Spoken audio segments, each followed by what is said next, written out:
Hola, qué gran alegría dar la bienvenida a todo el mundo a una nueva inmersión profunda. Hola, un placer estar aquí de nuevo. Bueno, hoy tenemos sobre la mesa un tema que, sinceramente, es como un enorme elefante en la habitación. Totalmente. Nos toca de cerca a prácticamente todos, pero irónicamente es de lo que menos se habla en voz alta. Vamos a adentrarnos en la gran epidemia silenciosa de nuestro siglo. La soledad no deseada. Y es un tema complejo, ¿eh? Ya lo creo. Y para no quedarnos en la superficie, hemos reunido una pila de documentos y estudios que son oro puro. Nuestra misión en este análisis es entender las verdaderas dimensiones de esta situación. Exacto. Descubrir qué sectores de la sociedad la sufren más, cuáles son sus causas reales y, atención a esto, porque vamos a desmentir mitos enormes sobre cómo se comportan realmente las personas que se sienten solas. Es una misión ambiciosa y, me atrevería a decir, urgente. Para lograrla con el rigor necesario, nos vamos a apoyar en tres pilares de información sumamente sólidos. Cuéntanos. Por un lado, vamos a desgranar el Barómetro de la Soledad No Deseada en España 2024, que es un estudio, la verdad, increíblemente detallado sobre la prevalencia actual de este fenómeno. Fundamental. Sí, y por otro, vamos a analizar el Marco Estratégico Estatal de las Soledades 2026-2030. Este es un documento que incorpora perspectivas vitales de la Organización Mundial de la Salud. Casi nada. Y el plato fuerte para el final. Traemos a la mesa un experimento a gran escala absolutamente revelador. Este me dejó a cuadros. Ya. Es que es muy fuerte. Publicado este mismo 2025 por el Joint Research Center de la Comisión Europea. Este estudio explora algo que parece no tener relación a simple vista: la soledad y la confianza económica. Vale, vamos a desglosar esto porque la cantidad de datos que tenemos es abrumadora. Sí, sí que lo es. Pero la historia humana que cuentan es fascinante. A ver, antes de lanzar cifras y empezar a dibujar gráficos en el aire, creo que es vital entender la base. Cuando los investigadores dicen soledad no deseada, ¿de qué estamos hablando exactamente? Porque no es simplemente no tener a nadie alrededor. Claro, esa es la primera gran barrera que hay que romper. O sea, desde la perspectiva sociológica y psicológica que manejan estos informes, la soledad no es el hecho objetivo de estar físicamente solo. Ya. Una persona puede vivir en una cabaña aislada en la montaña y sentir una plenitud absoluta. O, por el contrario, vivir en el centro de una gran capital, cruzarse con miles de personas al día, ir a una oficina llena de gente y sentir un aislamiento insoportable. Es fuerte pensarlo así. Es que los informes definen la soledad como una discrepancia dolorosa. Una discrepancia dolorosa. Qué forma tan gráfica de describirlo. Lo es porque refleja esa brecha emocional profunda entre las conexiones sociales que uno tiene en la realidad y las que de verdad desearía tener. Claro, la expectativa frente a la realidad. Eso es. Es un estado puramente subjetivo, pero que golpea la necesidad humana más básica, la necesidad de pertenecer a un grupo, de ser visto y de importar a los demás. Entender esa diferencia cambia por completo la forma en la que leemos los datos. Y hablando de cambiar la perspectiva, quiero adelantar un dato rompedor para quienes nos escuchan, algo que vamos a explorar a fondo en la última parte de nuestro análisis. El gran mito. Exacto. Nuestro instinto nos diría que una persona que se siente sola y aislada, pues probablemente desconfíe del mundo. Alguien que se siente desconectado se protege más. Pues resulta que es exactamente al revés. La ciencia acaba de demostrar con este experimento europeo que las personas que sufren soledad confían más en los extraños, no menos. Es fascinante. Pero bueno, dejemos esa incógnita en el aire por ahora. Empecemos por la verdadera dimensión del problema. A ver, cuando vi las cifras del Barómetro 2024 en España, tuve que leerlas 2 veces. No me extraña. El 20% de la población sufre soledad no deseada en el momento presente. 1 de cada 5 personas. Es una cifra que paraliza. Si vamos en transporte público o entramos en un supermercado, estadísticamente, 1 de cada 5 personas con las que nos cruzamos está lidiando con ese dolor emocional en este preciso instante. Madre mía. Pero si profundizamos en ese porcentaje, la textura del problema es aún más compleja. El informe revela que un 13,5% de la población sufre lo que denominan soledad crónica. O sea que no estamos hablando de una mala racha o de estar triste un domingo por la tarde. Para nada. Hablamos de personas que llevan en esta situación más de 2 años ininterrumpidos. 2 años es muchísimo tiempo. Es un estado persistente que acaba tiñendo toda tu visión del mundo. Y hay otro dato del barómetro que debería despertar una empatía masiva en la sociedad. El 70% de las personas encuestadas admiten haber sentido esta soledad en algún momento de su vida. ¿El 70%? Sí, es una experiencia humana casi universal. Casi todos pasamos por ahí. Pero paradójicamente lo vivimos en un aislamiento absoluto, pensando que somos los únicos que fallamos en esto de conectar con los demás. Y esto no es solo un fenómeno local o algo exclusivo de España. Si ampliamos el foco al contexto europeo, los datos del Joint Research Center nos muestran una línea temporal muy clara y, francamente, muy preocupante. Así es, Europa lleva años monitorizando esto. Fíjate, en 2016, alrededor del 11,6% de la población europea reportaba sentirse sola con frecuencia. Ya era una cifra alta. Era un problema serio, claro, pero entonces llegó el impacto de la pandemia y esa cifra se disparó a casi un 19%. Lógico, con los confinamientos y todo. Sí, pero lo verdaderamente alarmante de los datos es que, aunque la emergencia sanitaria quedó atrás y volvimos a salir a las calles, los niveles de soledad no volvieron a la casilla de salida. Como si el virus se hubiera ido, pero hubiera dejado una secuela social permanente. Precisamente. Las cifras se han estabilizado dejando una cicatriz estructural innegable. En torno a un 10% de la población europea sigue sintiéndose sola la mayor parte del tiempo. ¡Qué barbaridad! La pandemia no creó la soledad de la nada.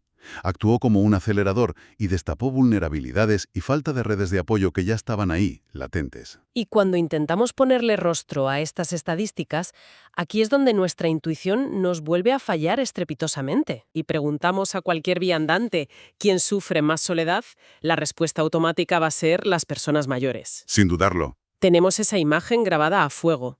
Pero el barómetro destruye ese mito por completo. La soledad no es una línea recta que va subiendo a medida que cumples años. Resulta que tiene una distribución en forma de U. Una U muy marcada, además. Y el primer golpe duro de esa U se lo lleva la juventud. La prevalencia en jóvenes está 14 puntos porcentuales por encima de la media de la población. Esta curva en U es uno de los descubrimientos más reveladores en la literatura actual sobre la soledad. Te rompe los esquemas. Invita a reflexionar mucho sobre cómo construimos nuestras sociedades. El marco estratégico profundiza en los porqués. Y para la juventud, el cóctel es explosivo. A ver. Es una etapa vital definida por transiciones constantes, cambios de ciudad, de estudios, entrada al mercado laboral. A esto se le suma una gran precariedad e incertidumbre hacia el futuro. Y estoy segura de que la presión de las redes sociales juega un papel determinante aquí. Esa sensación de ver a todo el mundo viviendo vidas perfectas y llenas de amigos mientras tú estás solo en tu habitación. El espejismo digital es un factor multiplicador, sin duda. Las plataformas ofrecen la ilusión óptica de tener cientos de interacciones diarias. Likes, comentarios rápidos, visualizaciones. Pero es humo. Claro, hay una diferencia abismal entre tener mucha conexión técnica y tener conexión emocional real. Un joven puede interactuar con 300 cuentas al día y no tener a nadie a quien llamar a las 3 de la mañana si tiene un ataque de ansiedad. Es escalofriante, de verdad.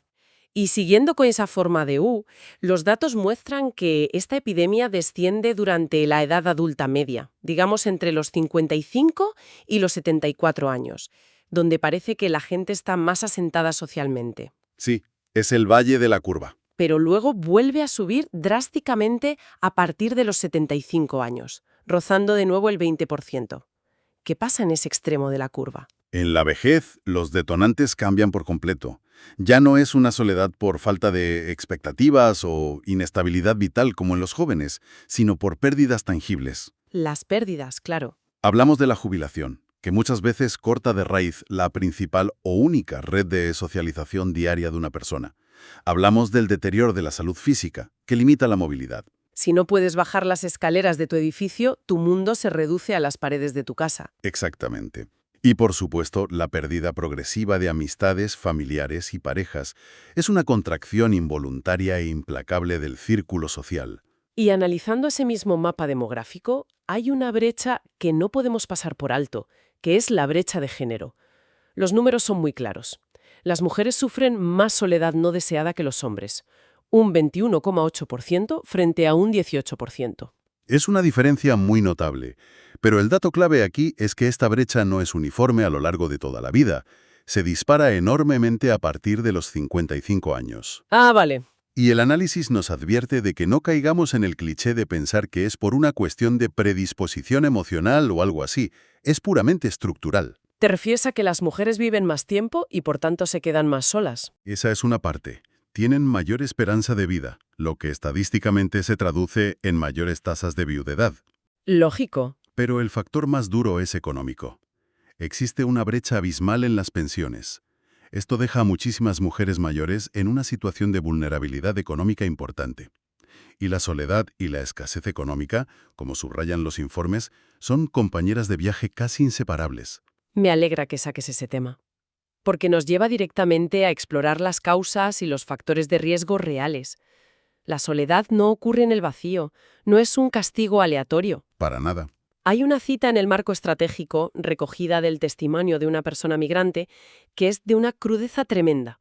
Dice: la soledad no deseada es como un cuartito oscuro donde entras y es muy difícil salir. Son heridas que no se atendieron a tiempo. ¡Qué barbaridad! Me parece una forma brutal de explicarlo, la verdad, porque trata la soledad como una consecuencia, una herida secundaria de otros problemas. Esa metáfora del cuartito oscuro ilustra a la perfección lo que en sociología llamamos el proceso de cronificación. Básicamente significa que la soledad deja de ser un tropiezo temporal y se convierte en el ecosistema en el que vives tu día a día. Ya, y esto ocurre cuando se cruzan diferentes vulnerabilidades. Si miramos el factor socioeconómico, la correlación es indiscutible. La vulnerabilidad material te va arrinconando, empujándote al aislamiento. Es que los datos de desempleo son una locura. Sí, la tasa de soledad se duplica literalmente en las personas que están en paro. Alcanza un 36,3% frente al 16,2% en personas ocupadas. Y el barómetro no se queda solo en el paro, también habla de la dificultad económica general. Señala que en los hogares que afirman llegar a fin de mes con dificultad, la prevalencia de la soledad se eleva a un alarmante 30,1%. Tela. Por el contrario, en los hogares que llegan con facilidad, esa cifra cae en picado al 13,3%. Es más del doble. Esto nos obliga a replantear cómo construimos nuestras redes sociales. Participar en la sociedad moderna cuesta dinero. Totalmente de acuerdo. Mantener relaciones, ir a tomar un café, apuntarse a un curso, tener aficiones que te pongan en contacto con otros. Todo requiere un soporte económico mínimo. La precariedad no solo te quita recursos para pagar facturas, te va quitando poco a poco las plataformas desde las cuales conectas con el resto de la sociedad. Tu mundo se reduce al tamaño de tu cartera. Es una fase durísima, pero muy real. Y si la falta de recursos económicos es un muro gigantesco, hay otro factor que actúa como un bloque de hormigón entre la persona y el mundo, que es la salud. La salud es clave. Aquí entran los datos de la OMS integrados en el marco estratégico y son verdaderamente urgentes. Tener mala salud física multiplica el riesgo de sufrir soledad por 2,7. Claro, el dolor crónico o la falta de movilidad son barreras físicas inmediatas para la socialización. Pero fíjate, la salud física es solo la punta del iceberg. Ahí quería llegar. Porque el informe señala que la salud mental es el factor de riesgo más grave de absolutamente todos. Padecer problemas de salud mental triplica el riesgo de sentirse solo. ¡Triplica! Se dice pronto. Estamos hablando de una prevalencia de casi el 50%. Es decir, la mitad de las personas con problemas de salud mental sufren soledad no deseada de forma activa. Es una doble carga que parece inmanejable. Y además, el informe menciona objetivamente una relación durísima, comprobada empíricamente, entre la soledad severa y el riesgo de albergar pensamientos suicidas. Es uno de los puntos más críticos de toda esta investigación. Nos enfrentamos a una correlación bidireccional trágica. Se retroalimentan. Exacto. La soledad prolongada deteriora la salud mental, generando ansiedad y depresión. Y a su vez, una mala salud mental retroalimenta el aislamiento porque la persona pierde la energía o la capacidad para mantener vínculos, creando un círculo vicioso del que es casi imposible salir sin intervención externa. De vulnerabilidades hay que añadir el origen de la persona. Los datos muestran que tener origen extranjero o que los padres lo tengan casi duplica el riesgo de sufrir soledad, subiendo hasta un 32,5%. Lo cual tiene una lógica social aplastante. Implica desarraigo, barreras idiomáticas o culturales, enfrentarse a posibles prejuicios y sobre todo la falta de una red familiar extensa de apoyo en el país de residencia. Claro, no tienes a quién acudir. Cualquier contratiempo se afronta sin ese colchón de seguridad. Todo esto nos dibuja un perfil de riesgo muy claro. Y el barómetro añade un dato sobre los hogares. Vivir en un hogar unipersonal concentra una prevalencia del 34,5%. Bastante alto. Sí, pero el matiz que me rompe los esquemas es que esta cifra se dispara hasta el 62% cuando la persona vive sola no por elección, sino porque no tiene con quién convivir. La clave es la falta de elección. Una vez más, es la falta de control sobre tu propia vida lo que genera el dolor. Y frente a todo este abanico de vulnerabilidades tan evidentes, el paro, la pobreza, la salud, el origen, resulta fascinante analizar cómo percibe la sociedad este problema. ¿A qué te refieres? Pues según la encuesta, el 64,3% de la población entiende que la soledad se debe a causas externas. Comprenden que es por falta de apoyo, por entornos laborales absorbentes o por sobrecarga de cuidados. Es decir, sabemos que no es culpa de la persona que lo sufre. En teoría sí. A nivel cognitivo lo entendemos. Pero en la práctica existe un estigma social latente durísimo. Quien sufre la soledad siente una vergüenza profunda, como si fuera un fracaso personal. Ya, el estigma de sentirse menos válido. Y los datos lo confirman. A pesar de que la sociedad culpa al sistema, menos del 40% de las personas que experimentan soledad afirman sentirse cómodas pidiendo ayuda a su entorno. Prefieren ocultarlo. Bueno, y aquí es donde se pone realmente interesante la inmersión de hoy. El giro de guión. Porque hasta ahora hemos estado viendo a la persona solitaria como alguien arrinconado, sumamente vulnerable y, lógicamente, receloso o desconfiado de un sistema y una sociedad que le han dado la espalda. Es lo que dicta la lógica. Pero el Joint Research Center de la Comisión Europea ha publicado un experimento este 2025 que pone todo esto patas arriba y le da la vuelta a lo que creíamos saber sobre la naturaleza humana. Es un estudio soberbio y metodológicamente muy robusto. Involucró a más de 27.000 participantes repartidos en 27 países europeos. El objetivo era medir la confianza económica interpersonal mediante un instrumento clásico de la economía conductual y la teoría de juegos. Lo que llaman el juego de la confianza, ¿no? El trust game. Eso es, el Trust Game. A ver, para que toda nuestra audiencia se haga una idea clara, ¿cómo funciona exactamente este juego y qué intentaban descubrir? De forma simplificada, a un participante se le da una cantidad de dinero real. Se le da la opción de quedarse el dinero o transferir una parte a un completo desconocido, otro jugador anónimo. Si transfiere el dinero, la cantidad se multiplica, pongamos que se triplica. Vale. Entonces, ese segundo jugador, el desconocido, decide si se queda con todo el botín o si devuelve una parte al primer jugador de forma justa. O sea, el primer jugador tiene que confiar ciegamente en que el extraño no le va a traicionar y se va a quedar con todo el dinero. Exacto. Es una medida pura de confianza en el prójimo. Tradicionalmente, la literatura académica siempre había mantenido una hipótesis muy intuitiva. La soledad genera desconfianza y cinismo. Claro, te proteges. Se daba por sentado que, si te sientes socialmente aislado y marginado, vas a ser mucho más protector con tus recursos. Y vas a confiar menos en los extraños, o sea, no les vas a dar tu dinero. Pero el experimento demostró exactamente lo opuesto. Cuando cruzaron los datos de quienes transferían el dinero con sus niveles de soledad reportados, el resultado destruyó el mito. Por completo. Resulta que las personas que se sienten solas muestran mayor confianza inicial en los extraños dentro del juego. Están significativamente más dispuestas a soltar sus euros y arriesgar su dinero confiando en un desconocido absoluto. Así es.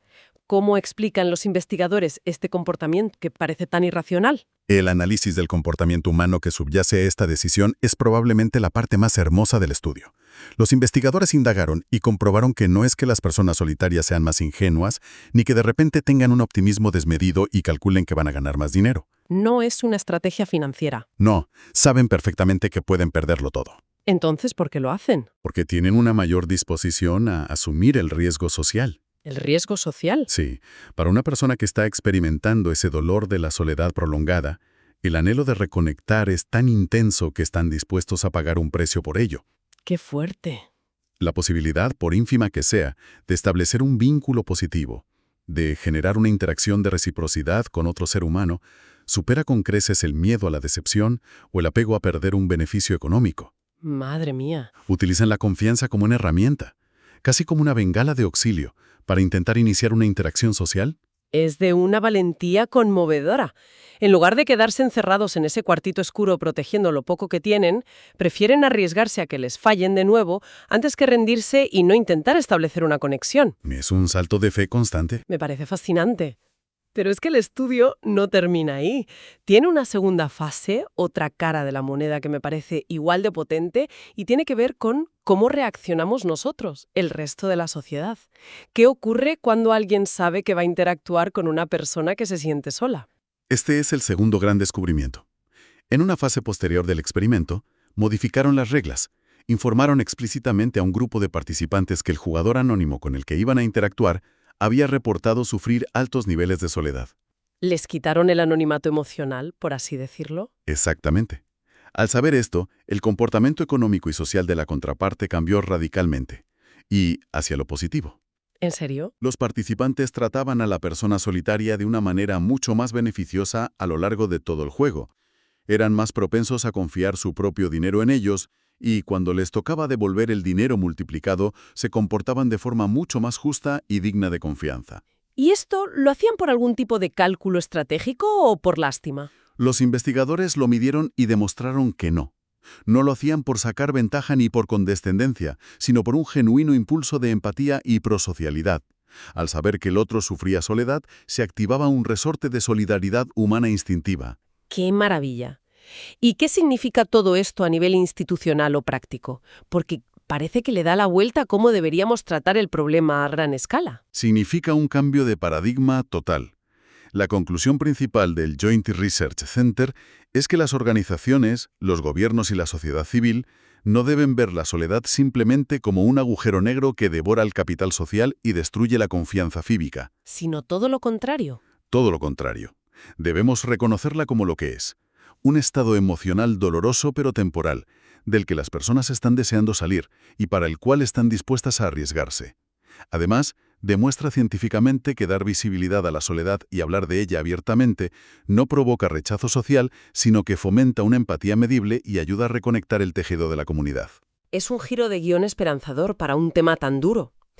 Bueno, creo que ha llegado el momento de recapitular la inmensa cantidad de conocimiento que hemos destilado hoy de estas fuentes. Ha sido intenso. Verdadera pandemia estructural. Afecta al 20% de la población actual en España y mantiene cifras crónicas de en torno al 10% en Europa. Datos innegables. Hemos visto que no afecta solo a los mayores, sino que golpea con dureza en una distribución en forma de U, afectando de manera trágica y particular a la juventud.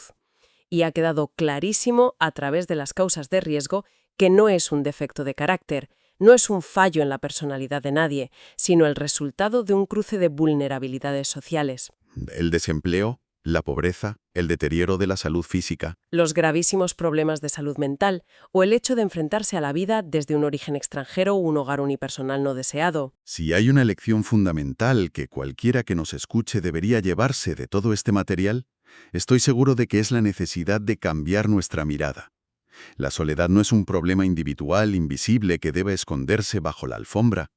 Es, de hecho, uno de los termómetros más precisos e implacables de la desigualdad social de nuestro tiempo. Totalmente de acuerdo. Entender los factores estructurales que empujan a una persona al aislamiento es el único camino que tenemos para desestigmatizar el problema. Solo así podremos empezar a construir redes de apoyo preventivas y mucho más sólidas en nuestras comunidades. Y para cerrar esta inversión, quiero dejar una última reflexión rondando en la cabeza de quienes están al otro lado escuchando. Teniendo en cuenta que el asombroso experimento europeo demuestra que tratamos mejor y con más empatía a las personas cuando sabemos abiertamente que se sienten solas, pero a la vez el barómetro nos advierte de que el estigma y la vergüenza impiden que la inmensa mayoría pida ayuda, Que es una paradoja tremenda. ¿no será que el primer paso y quizá el más radical y transformador para curar la epidemia de la soledad como sociedad sea simplemente tener la valentía de confesarla en voz alta? Qué gran pregunta para terminar. Es algo profundo para pensarlo y tal vez para aplicarlo.